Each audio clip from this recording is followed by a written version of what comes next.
बिस्मिल्लाहिर्रहमानिर्रहीम। Page number 97 के ऊपर तीसरा न्यूमेरिकल मैं करने जा रहा हूँ चैप्टर नंबर 4 का। तो तीसरे न्यूमेरिकल में वो कह रहा है कि एक ऑर्डिनरी हमारे पास वर्कशॉप है, उसके अंदर ग्राइंड स्टोन है जिसका रेडियस हमारे पास जो है वो 7.5 सेंटीमीटर है।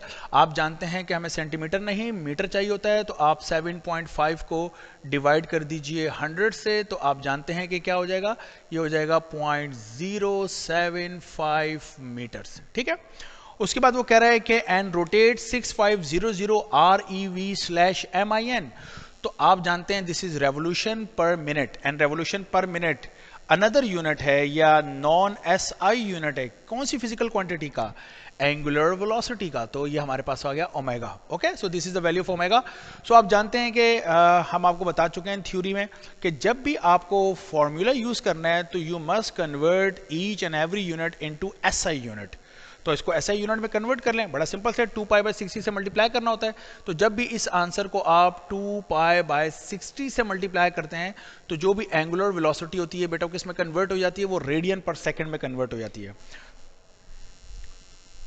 So let's do it. हमारे पास है 6500 मल्टीप्लाई बाय 2 मल्टीप्लाई बाय 3.142 पाई की वैल्यू है, and this divided by 60 gives me, तो ये आ रहा है 680.76।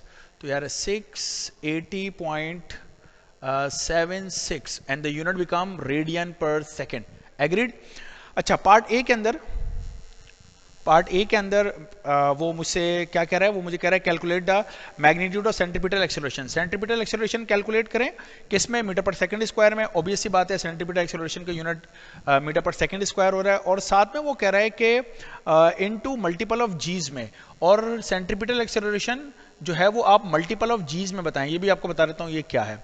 और इसके अलावा बी पार्ट में कह रहा है what is the linear speed of the point on its edge. Edge के ऊपर, एज बोलने का मतलब ये होता है कि आप रेडियस को यूज कर सकें। तो अगर आप एक सर्कल बनाएं तो सर्कल के एज तक कितना डिस्टेंस होगा, जितना रेडियस है, ऑब्वियस सी बात है।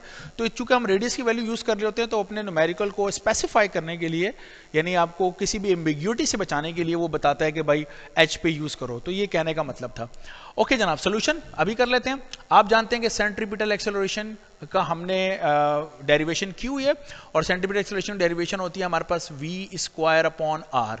अब हम मजीद ये बात भी जानते हैं कि v किसके बराबर होता है, r ओमेगा के बराबर होता है। तो अगर ये वैल्यू आप इस फॉर्मूले में रख दें तो सेंट्रीपिटल एक्सेलरेशन r ओमेगा ऊपर whole square divided by r, तो मुझे बताइए ये स्क्वायर r पे आ जाएगा और यही स्क्वायर ओमेगा पे डिवाइडेड बाय r, एक r से एक r कैंसिल कर दीजिए।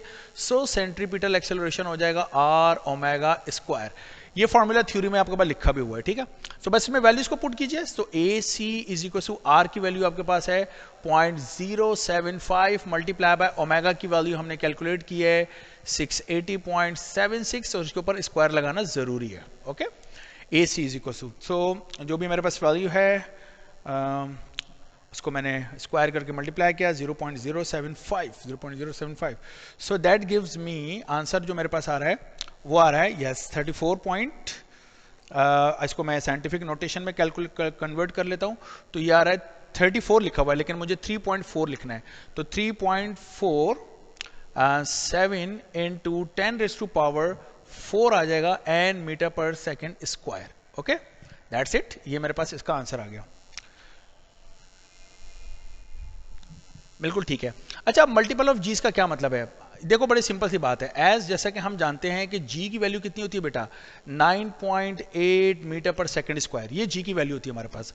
तो मैं अगर आपको बोलूं मेरे पास आ रही है 3.47 10⁻⁴ मीटर पर सेकंड स्क्वायर, इतने आ रहे हैं।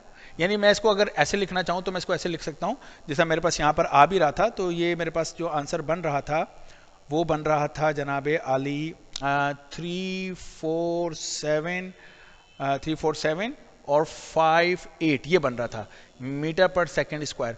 तो मैं बोलूंगा इसमें से कितने 9.8 मैं निकाल सकता हूं। मेरी बात समझ रहे हो?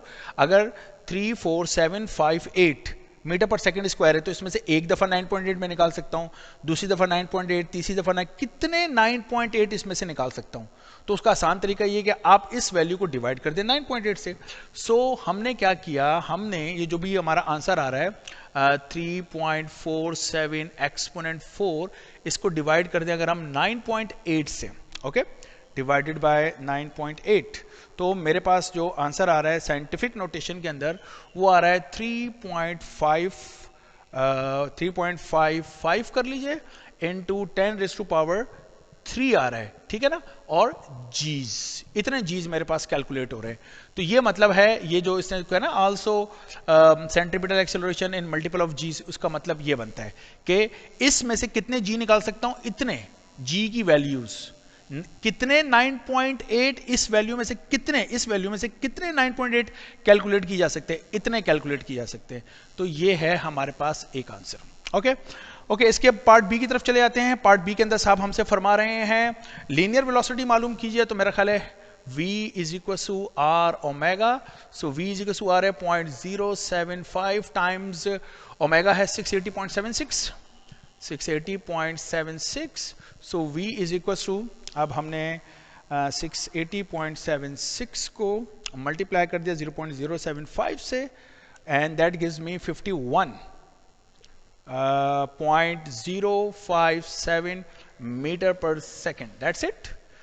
मेरा ख्याल आसान सा न्यूमेरिकल समझ में आ गया होगा, बट इफ यू फील के यू हैव एनी क्वेश्चन और you have to ask any query, you can comment me in the YouTube, इंशाल्लाह I will give you answer. Thank you so much.